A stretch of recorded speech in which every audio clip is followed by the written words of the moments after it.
Hello, and thank you for joining Reading with Mrs. N. Today we're going to read The Biggest Snowman Ever, written by Kroll and illustrated by Jeni Bassett. Once there were two mice who fell in love with the same snowman, and this is how it happened.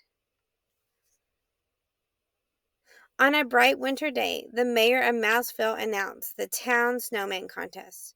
Whoever makes the biggest snowman will win a prize, he declared. All the mice were excited.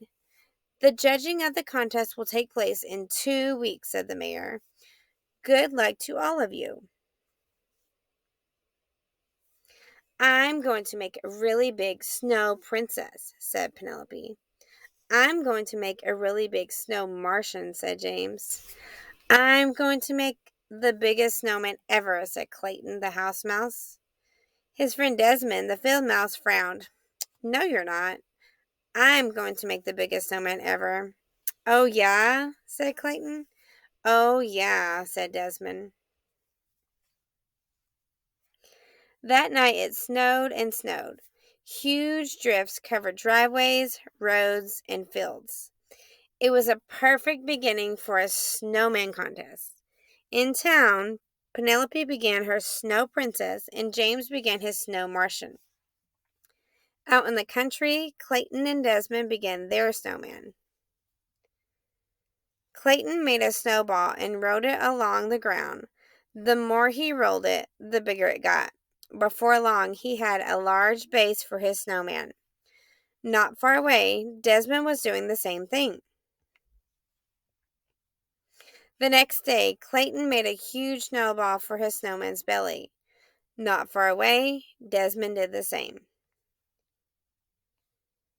That night, Clayton brought his dad out to see his snowman. Dad scratched his head. I don't know, son. It's going to be big, but I'm not sure it will be the biggest. Clayton smiled up at him. I'm just getting started, he said. Dad whispered in his ear, If you want to work faster, use a wheelbarrow to carry the snow. A little later, Desmond brought out his Uncle Vernon. I don't know, said Vernon. It's going to be big, but will it be the biggest? Desmond smiled. I'm just getting started, he said. Vernon whispered in his ear, If you want to work faster, use a wheelbarrow to carry the snow. The next day, Clayton filled his wheelbarrow with snow. He piled the snow onto the snowman. Then he rolled another snowball for the snowman's head. Not far away, Desmond did the same. A few days later, Desmond ran into town to look at James' snow Martian and Penelope's snow princess. He said. All of our snow people are the same size. That afternoon, Clayton made the same discovery. The next day, while working on his snowman, Clayton had an idea. He brushed the snow off his gloves and walked toward Desmond. At the same moment, Desmond had an idea. He brushed the snow off his gloves and walked towards Clayton. They bumped into each other and fell down. I have an idea, said Clayton. I have an idea, said Desmond.